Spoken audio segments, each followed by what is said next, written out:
Now, so we discussed all the major types of budget. Now, last is the cash budget. This cash budget requires some special attention. Why? Because it is often said that cash is like a, cash flow is like a blood flow of a company. I can make lot of plan about the sales. I can make sales forecast. I can make production budgets, material budget, labor budget, overhead budget, etc.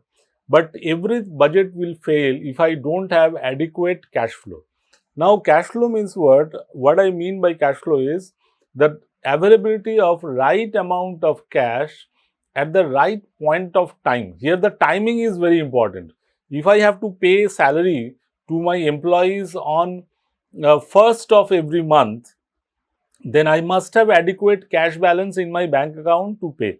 If I don't have cash, right, and the payment is due, right, that can create a huge lot of, disaster, right, disastrous effect in the company functioning and company performance.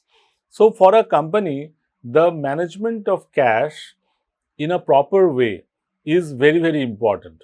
So, when I'm saying that it is a cash management is important, we're not talking about only the cash shortage. Even if the company is having a cash surplus, right, which is more than what is necessary, more than what is required, that is also can become very, very, very bad effect on the company's health. So, surplus cash means it may indicate that the lack of avenue for further investment, that the cash is not generating enough return. If the cash is kept in current account, that means it is not generating any return at all. So, the company at any point of time, he needs to ensure that the company should have right amount of supply of cash at the right point of time. So, what is the cash budget? So, to ensure that the company should not face any cash shortage at any point of time. At the same time, there should not be, cash surplus which is more than the desirable limit. So, we prepare a cash budget.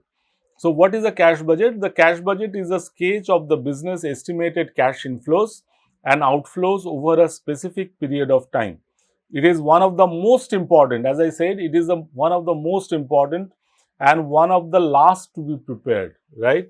Because ultimately, how much cash I will need, it all depends upon my sales target, my production target, and all these things, right? So, it is the last one, but one of the most important budget. It is a detailed projection of cash receipts from all sources and cash payments for all purposes and the resultant cash balance during the budget. It is a mechanism for controlling and coordinating the fiscal side of business to ensure solvency and provides the basis for forecasting and financing required to cover up any deficiency in cash. It thus plays a vital role in the financing management of a business undertaken. So, it assesses the management in maintaining the liquidity. The right word here is the maintaining the liquidity. Liquidity means the company must have adequate cash to repay all the liabilities at the right point of time. There should not be any default, right? Because a default in payment, it can create lot of heartburn, lot of mismanagement, and the brand value of the company may also get impacted because of this. If the company doesn't pay salary on time, doesn't pay to the creditors on time, it can create lot of issues, right, including litigation in the longer run, which is not good for the company. So, every company gives a lot of importance in preparing the in making the cash budget as far as flawless, right? And also, on the other hand, the cash budget tells us that if at any point of time there is a possibility of shortfall, if there is a possibility of shortfall, then the company needs to think of that from where the shortfall will be met. Should the company go for any short-term loan, right? short-term working capital loan, or is there any other source, is there any cash reserve available with the company?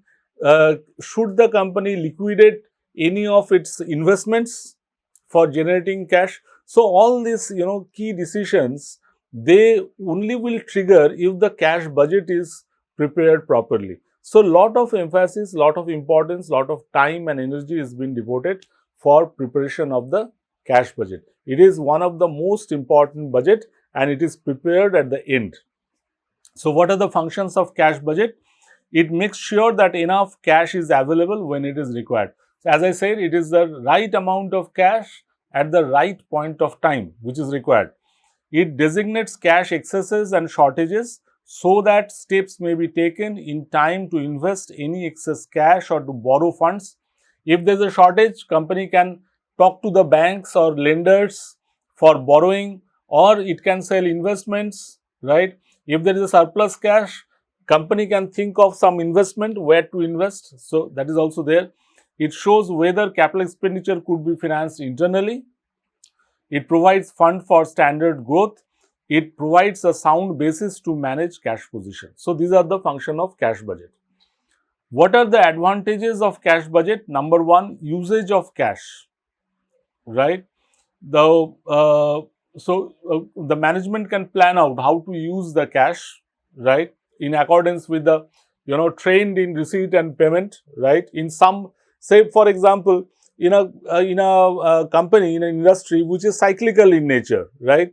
Like for example, ice cream industry, a company which produces ice creams.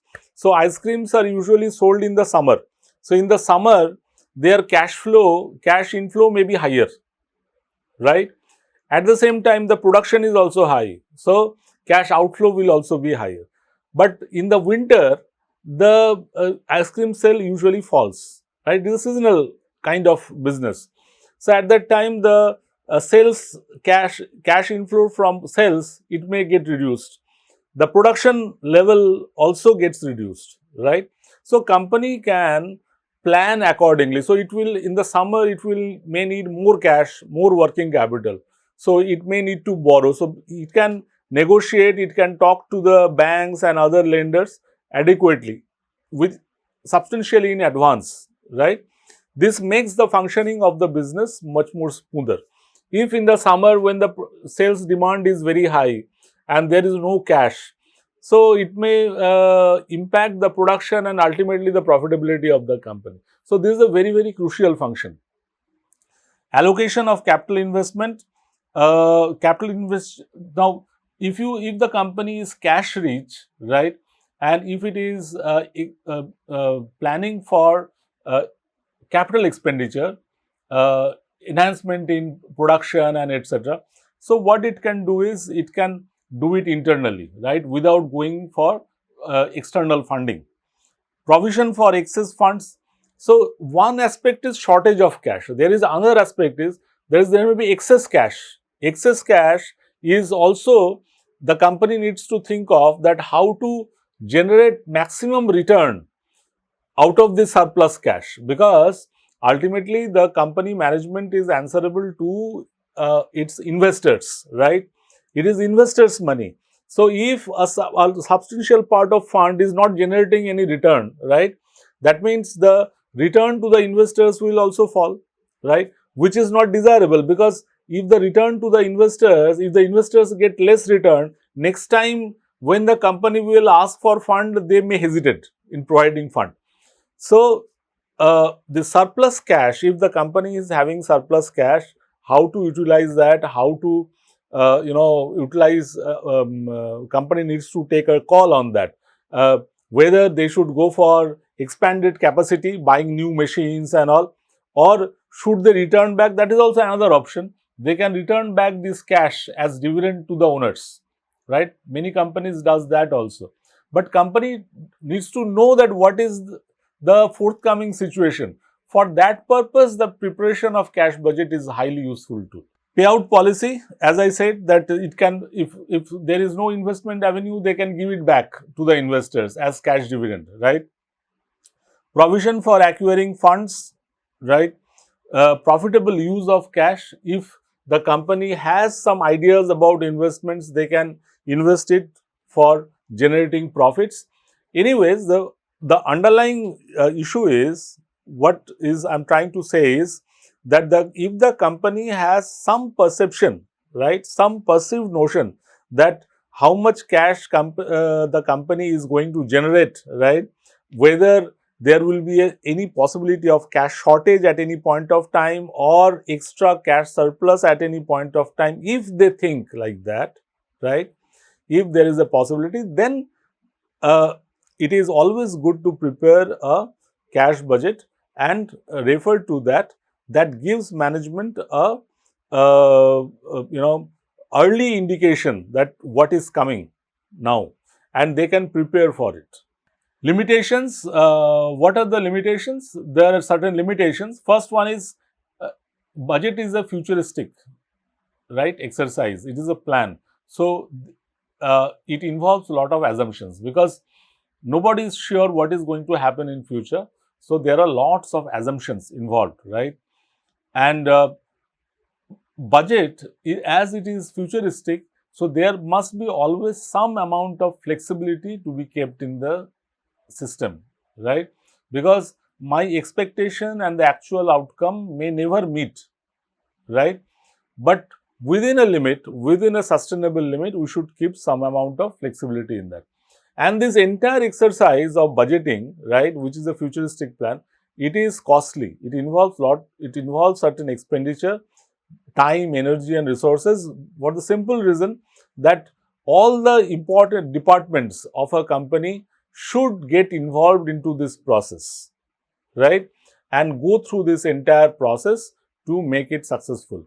In fact, all stakeholders should play a role in this because it is a complex exercise. It is not something which I already know.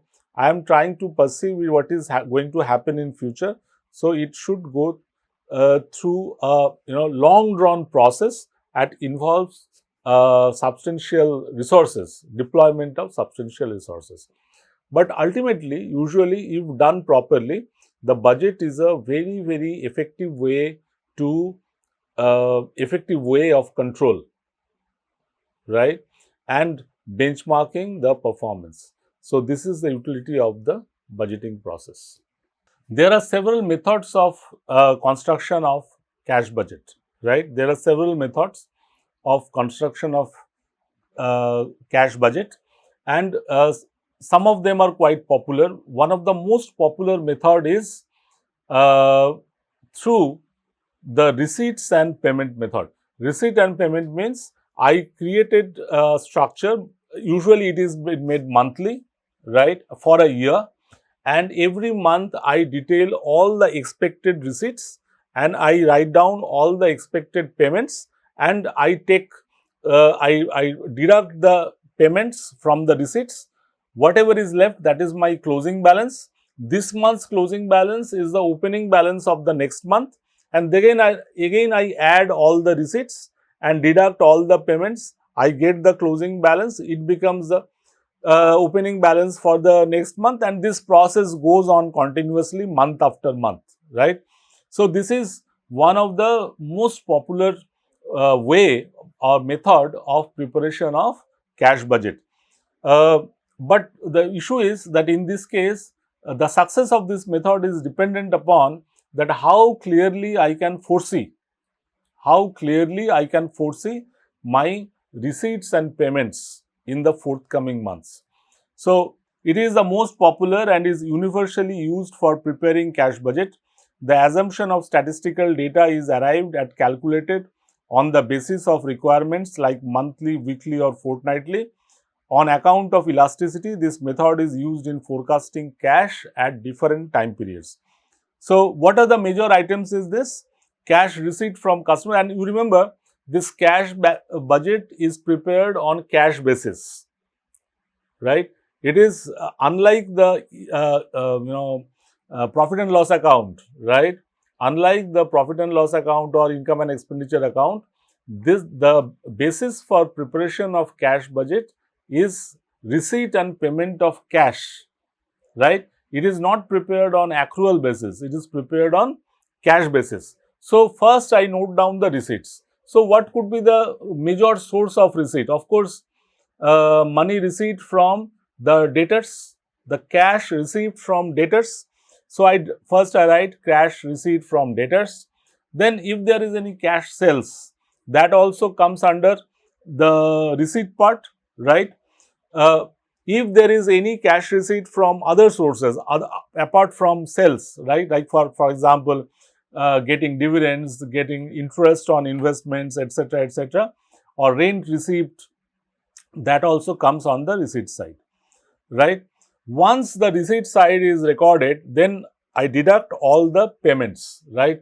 What could be the major payments? The cash payments. The cash payments could be for the purchase of material, cash payment as a salary or wage of laborers, cash payment for paying the direct expenses, cash paying for indirect expenses like electricity bill, rent for the factory shed, etc.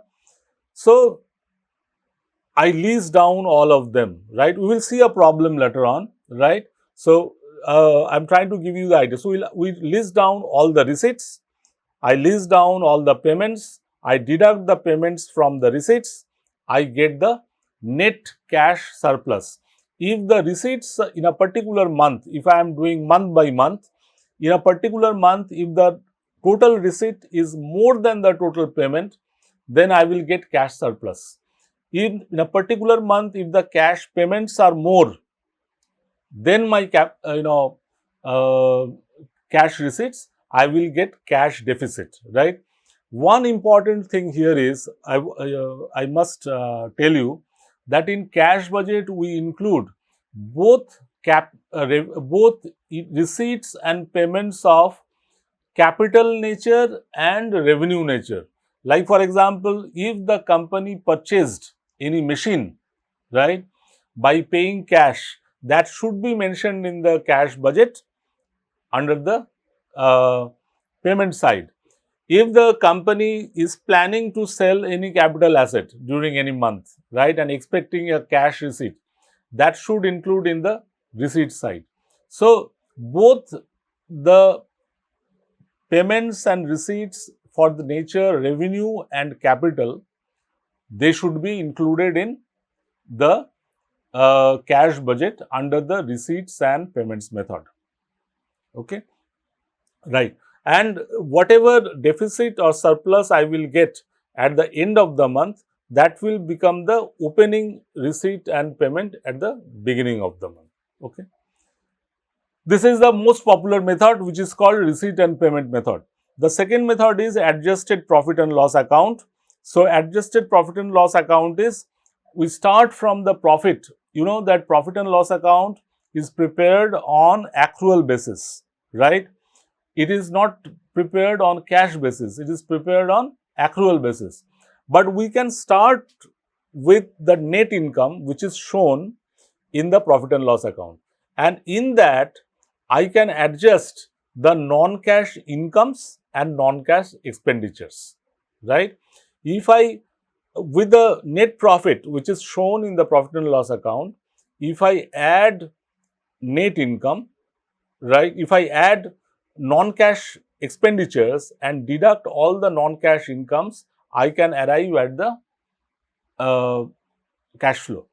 So, this method is based on cash and non-cash transactions.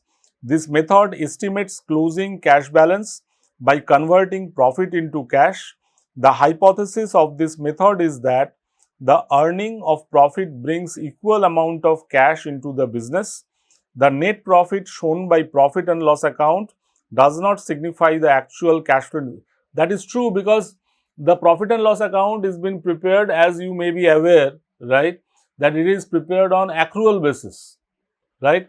And here the cash budget we are preparing on cash basis. So, the net profit which is shown in the profit and loss account, that doesn't reflect the cash profit, that reflects the profit which is calculated on accrual basis, right? So, signify that, that we need to convert while preparing the cash flow. Third method, which is budgeted balance sheet method. It is similar to adjusted profit and loss account method only, except that in this method a balance sheet is projected, and in that method the profit and loss account is adjusted. So, in this method balance sheet is prepared with the projected amount of all assets and liabilities except cash, right. Now, in budgeted balance sheet method, what happens? I have a idea that how much sales can happen. I have an idea that how much expenditures I am going to make, right. Now, what happened? I prepare one profit and loss account, and from there I prepared one estimated balance sheet. In the estimated balance sheet, I filled up the figures for the fixed assets, I filled up figures for the capital, I filled up the figures, estimated figures of all the other items of current assets and liabilities except the cash, right. So, after I filled up all the other places except cash, the balancing figure which I will get, that will be my expected cash balance, right. So, that is an idea. That is these two methods, adjusted profit and loss account and budgeted balance sheet method, these are basically the kind of indirect kind of method for preparing cash budget. But as I said earlier, the receipt and payment method is more direct and is the most popular method for understanding the future cash needs. There is another method which is also there, which is called working capital differential method. It is based on the estimate of working capital. It begins with the operating working capital and is added to or deducted from any change made in the current assets except cash and current liabilities. At the end of the budget period, balance shows the real cash balance. The method is quite similar to the balance sheet method. So, this is another method. Again, it is an indirect method, right. In working capital, working capital is difference between current asset and current liability. So, if you estimate, right, all the other values except cash in current asset and current liabilities, then the balancing figure will be your cash. But yes, it is an indirect method which is being used, right. Now, here is one model of cash budget which is given here. You see, it starts with the opening balance. It starts with the opening balance here, and all the receipts are added here, right. So, first receipt is cash sales, receipt from debtors, interest and dividend, sale of fixed assets, sale of investments, bank loan, issue shares and debenture and others. So, if I add, I will get total receipt. Then I deduct the payments, right. So, important payment in cash is cash purchase, payment to creditors, salaries, administrative expense, selling expense, dividend payable, purchase of fixed asset. As I said, both capital expenditure and revenue expenditure, both will come here. Repayment of loans, payment of taxes. If you add all this, you will get total payments. So, A minus B is the closing balance. So, we can do it, the normal practice is doing it month by month. So, I can calculate the closing balance for January here, right, and this will be the opening balance of February, right, and then again I will calculate the closing balance of February here, and it will become the opening balance of March. So, this can continue, this is a continuous process and it can go month after month like this. I can also differentiate, right, on the basis of whether it is fixed or flexible, right. So, I can also, so till now we discussed the budget on the basis of functions, right, sales budget, production budget, material budget, labor budget, overhead budget, production budget, then sales and distribution cost budget. So, like this, right, on the basis of functions. Now, we are classifying it on the basis that whether they are fixed or flexible. Out of these two types, the flexible budget is actually more popular. It gives you more insight about the future. So what is a fixed budget? A fixed budget is prepared for one level of output. So here, when I am preparing the budget, I am considering that my output level will remain same, right? 10,000 units per month, 20,000 units per month. But in practice, it doesn't happen like that. I may plan for 10,000 units per month, but my actual production may be 11,000, it may be 9,000, I don't know. A fixed budget is prepared for one level of output and one set of condition. This is a budget in which targets are tightly fixed. It is known as the static budget.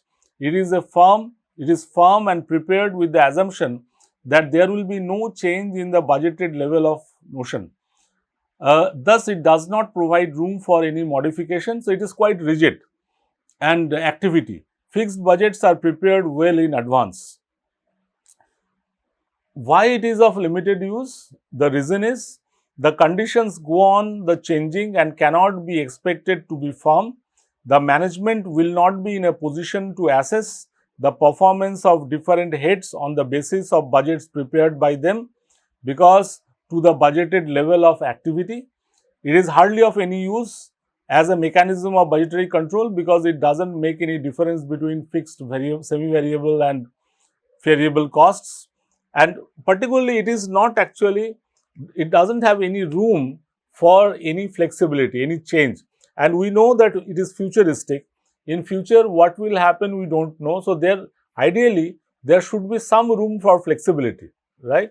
So, in that sense, it is not very popular, particularly when the scenario is quite dynamic. Apart from fixed budget, there is another kind of budget which is called the flexible budget. In flexible budget, budget is prepared at different production levels, right? So, if my target is 10,000 units per month, I want to know that what will be my budget if my production level becomes 8,000, or what should happen if the production level increases to 12,000. So, it gives a kind of flexibility. So, this is a dynamic budget, right? It is the one which is designed to change in relation to the level of activity attained. If my activity increases, then it gives me an idea that how the budget will look. If the activity reduces, then also it gives an idea that how the budget will look. And equally accurate use of flexible budget is for purpose of control. It is again, budget is a control tool. So, flexible budget is also a kind of a control tool. So, where it is most useful, under which conditions it can be most useful, where the level of activity varies from period to period, right? If the period, this is quite normal that the level of activity is not a static thing. Sometimes it increases, sometimes it comes down. So, where it is varies, it gives the situation insight under every scenarios. Where the business is new and as such it is difficult to forecast the demand, where the organization is suffering from the shortage of any factor of production, say material, labor, etc., where the nature of business is such that the sales go on changing, right? Where the changes in fashion or trend affects the production of sales, where the organization introduces new products or changes the patterns and designs to its products frequently, where the large part of output is intended for export. So, under such basically, it is useful where the company is not certain that what would be the actual activity level the company will attain in the forthcoming period, right? So, the company doesn't know the activity level in the next 12 months, the activity level may increase, the activity level may remain at the same level, or it may decrease, the company doesn't know. So, it is important to have an understanding of all the scenarios, right? It is basically building scenarios, right? It is about building the scenarios. So, where the flexible budget is used, in flexible budgets, numbers are adjustable to any given set of operating conditions. It is therefore more sensible than a fixed budget, which is true only in one set of operating environment. Flexible budgets are also useful from the viewpoint of control. Actual performance of an executive should be compared with what he should have achieved in the actual circumstances and not with what he should have achieved under the quite different circumstances. So, at last, the flexible budgets are more realistic, practical and useful. This is actually the key word here, that why flexible budgets are so popular. The reason is that it is more realistic. It is closer to the reality, right? It is futuristic, so nobody knows what lies in future. We can only anticipate, we can only perceive, and for there it gives all kinds of options, it gives all kinds of situations, right? It describes all kinds of situations, right? So that is why the flexible budgets are more popular than the fixed budgets. Now, how to prepare the flexible budget? The preparation of flexible budget requires the analysis of total cost into fixed and variable components. So, in flexible budget, as we discussed, that we prepare the budget at different activity levels, and we already discussed, if you remember, right, in CVP analysis, that we can segregate the cost into variable, fixed and maybe semi-variable. So, variable costs, they fluctuate, right? They vary with the level of production, and the fixed costs, they remain stagnant, right? They remain fixed at a given production range, right? So, this while preparing the flexible budget, we need to give a consideration to the cost behavior, because when we will change the level of activity, my variable cost will also change. So, the preparation of a flexible budget requires the analysis of total cost into fixed and variable components. This analysis, of course, is not unusual to the flexible budgeting. So, it is prepared for a range of activity instead of a single level, and it is dynamic in nature, right? It is very, very dynamic. So, the formulation of the fixed budget begins with analyzing the overhead into fixed and variable cost and determining, so the costs which are already variable, right? The costs which are already variable, those costs we can simply, change with the level of activity. The costs which are completely, fully fixed, we can keep it same. But the costs which are changing with the level of activity, but not proportionately, right? That means they are semi-variable. So, in such a case, we need to find out first that out of this semi-variable cost, which part is variable and which part is fixed, right? That is the first thing we do. So, that is what we can do it like this, like this is fixed, right? So, the formulation of flexible budget begins with analyzing the overhead into fixed and variable cost and determining the extent to which the variable cost will vary within the normal range of activity. Okay. So, flexible budget, fixed 5,000, variable is 0, semi-variable is suppose 500 and total is 5,500, and it is y is equal to, if we assume that the change is happening in the straight line, so my equation is y is equal to a plus bx, right. So, here the x is, it is 0, right, and in case of variable it is 2.5x and semi-variable it is 1x, so total it is 3.5x, right. There are two methods for preparing such a budget. One is formula method and or ratio method, and second is multi-activity method. In the formula method, what we do, right, it is also called budget cost allowance method. What we do is, the budget should be prepared before the period begins, budget for the normal level of activity. So, we have an idea that we should have an idea that what is the normal level of activity, and then you segregate the fixed and variable cost and compute the variable cost per unit, right. And at the end of the period, ascertain the actual activity, compute the variable cost allowed for this level and fixed cost to give the budget a cost allowance, right. So, allowed cost is equal to fixed cost plus actual units of activity for the period into variable cost per activity. So, this will be your total cost, right? There is another method which is called multi-activity method, right? So, under the formula method or ratio method, what we do? We see that what is the normal level of activity and what are the variable costs, what are the semi-variable costs, what are the fixed costs, right? We keep the fixed cost same at a given production range. We change the variable cost proportionately, and semi-variable cost we find out that how much is the fixed element and how much is the variable element in that, and depending on that then we change the variable element proportionately and keep the fixed element fixed. We will do a problem later on this topic. Okay, right.